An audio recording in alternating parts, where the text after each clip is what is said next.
એ ઘડીએ ઘડીએ વાળ ન ધોવાય ને એટલે પપ્પાએ મને કીધું કે એક તો વાળ હાવ ઉતરી ગયા છે ને ક્યાંક જાગું તું ટકી ન થઈ જતી.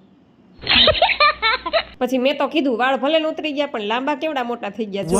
અને આ રમકડા ઢગલા પાછા મારે જ ભરવાના. બે બાપ દીકરી રમી રમીને મૂકી દે ઢગલા કરી કરી. અને આપણે છે ને આવો દેશી જુગાડ કરી લેવાનો. હમણાં કડકાઈ હાલે છે, ખોટા પાર્લરમાં રૂપિયા નો બગાડે. અને આને બાપ દીકરીને બેને રખડવા સિવાય કઈ ધંધો નથી. કઈ નહીં, હાલો હું મારા ભગવાનને મનાવી લઉં, એ રીસાવા ન જોઈએ.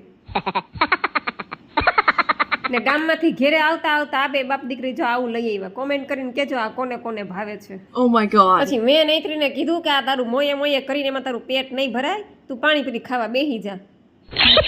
અને હજી તો ખાઈને ઊભા થયા ને ત્યાં તો બેનને ફોન કોલ, કંઈક ઇમ્પોર્ટન્ટ ફોન કોલ આવ્યો હશે તો સોફા ઉપર ચડીને વાત કરતી હતી. પછી તો એના પપ્પાને ઢીબી નાખ્યા અને મને ઢીબી નાખી. Oh my god. આ બધા પેતરા છે ને એના ગાર્ડનમાં જવાના હતા. તો ચાલો મળશું નેક્સ્ટ વિડીયોમાં. લાઈક શેર અને સબસ્ક્રાઇબ. સીતારામ, આવજો.